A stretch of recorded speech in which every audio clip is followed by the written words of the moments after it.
Okay, welcome back to part two of this lecture on graphic design. And I think this should probably just be a two-parter.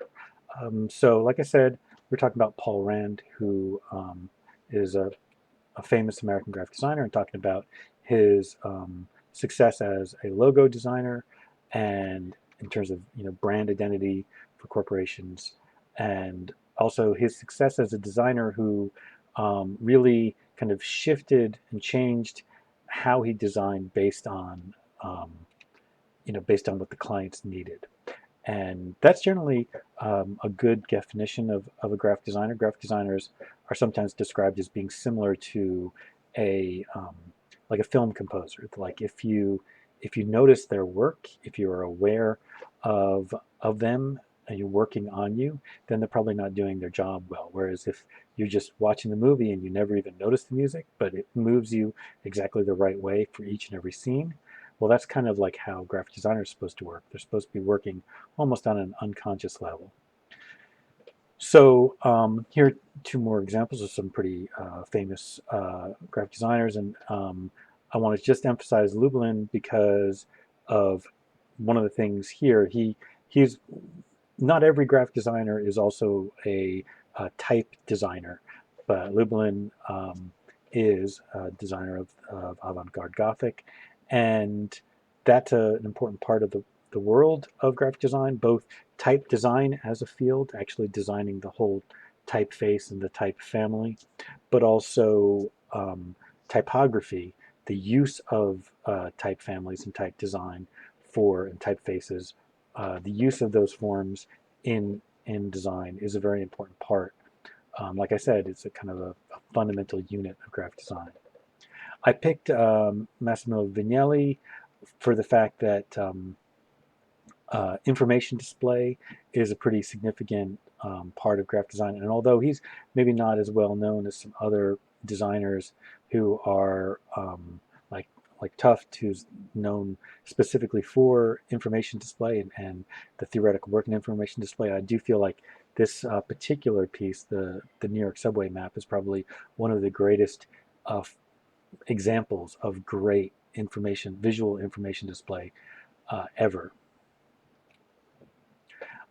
And I picked Saul Bass as well as Milton Glaser there um, as examples of graphic designers, American graphic designers, who really use kind of like handmade, kind of almost illustrative kind of effects in their artwork. So it's not just about their type choice and their page organization, but it's also about their decisions about imagery.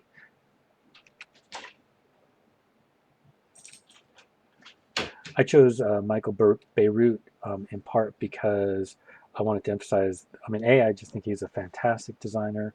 Um, his career in the '80s and the '90s was extraordinary, and even today, I mean, Guitar Hero is still using the same logo, and I think Saks Fifth Avenue is still quite similar. It's been slightly redesigned, but also I wanted to pick him because he's a of those greats of graphic design, he's one that really did a lot of work in terms of packaging design. And I wanted to emphasize that that's also an important part of the world of graphic design, designing the stuff that goes around all the objects that we buy. Everything you go to buy at a store, someone had to design that packaging. Someone had to design all the in-store publications. Paula Scher is here in part just because she's in some ways she and as well as maybe my next two graphic designers are kind of a counter to the Paul Rand idea of the graphic designer needing to be voiceless, needing to be so good at just doing whatever it is the client wants and exactly figuring out how to do that just right, that you never really get a sense of who they are as an artist.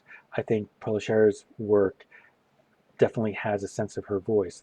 That said, I think her design for the Citibank logo is a pretty amazing kind of step beyond, um, or kind of how she found a way to kind of like say something so perfect, but not really her, like tied to her aesthetic.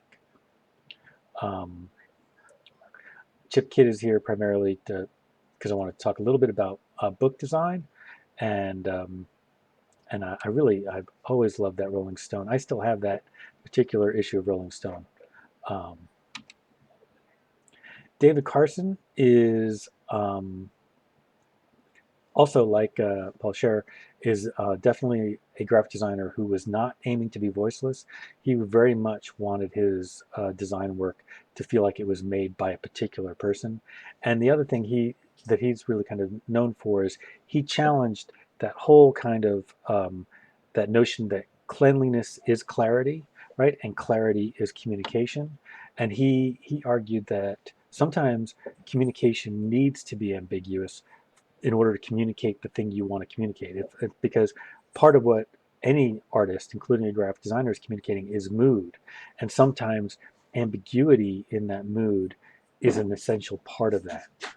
All right, our last graphic designer is Stefan Sagmeister, who is one of my favorite. He is still working today. I think David Carson's still working today, but Stefan Sagmeister is extremely successful contemporary graphic designer who's working right now, and I love how he's always thinking outside the box.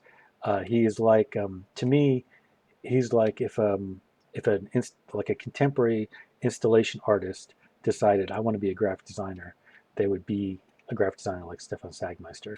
And I think the way he runs his studio is pretty amazing. They periodically will take on projects that have no clients, that they just think are an interesting topic to deal with, like this happiness project.